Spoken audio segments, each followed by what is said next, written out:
jemaat yang terkasih di dalam Tuhan Yesus Kristus, berjumpa kembali kita di dalam Renungan Harian GKI Kebon Jati bersama saya, Rina. Bapak Ibu yang terkasih, pernahkah Bapak Ibu mendengarkan nama Don? Akhir-akhir ini nama itu cukup terkenal, terlebih lagi di kalangan anak-anak atau orang tua muda yang masih memiliki anak kecil. Don adalah sebuah karakter dari sebuah film yang berjudul Jumbo, yang sedang ramai akhir-akhir ini dan ditonton oleh banyak orang. Jumbo adalah sebuah film animasi pertama karya anak bangsa Indonesia. Karakter Don adalah seorang anak yang tinggal bersama dengan neneknya, dan Don memiliki 2 orang teman dekat. Mereka seringkali bermain bersama. Dan Don memiliki hobi untuk membacakan buku cerita dari buku yang dibuat oleh kedua orang tua. Dan mereka cukup akrab dan seringkali bermain bersama.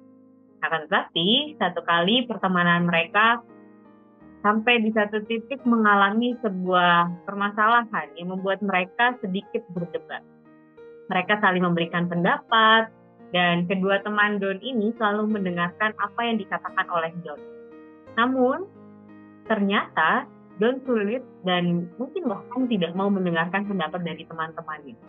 Dan hal ini lebih menarik ketika beberapa penonton menyadari bahwa karakter Don tidak memiliki lubang telinga, sedangkan pemain yang lainnya punya.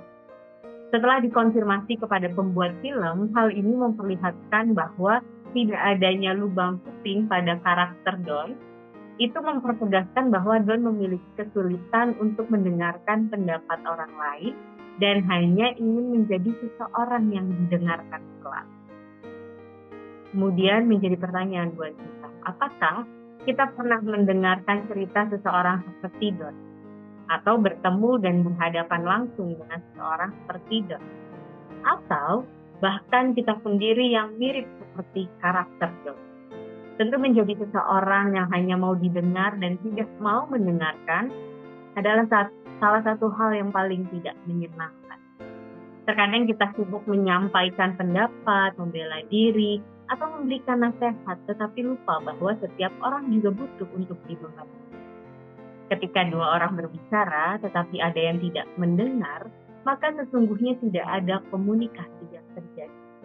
Yang ada hanyalah 2 monolog yang saling tumpang tindih. Inilah yang sering menyebabkan kesalahpahaman, pertengkaran, dan lupa hati. Padahal Tuhan mengajarkan kita melalui firman-Nya untuk pribadi yang cepat mendengar.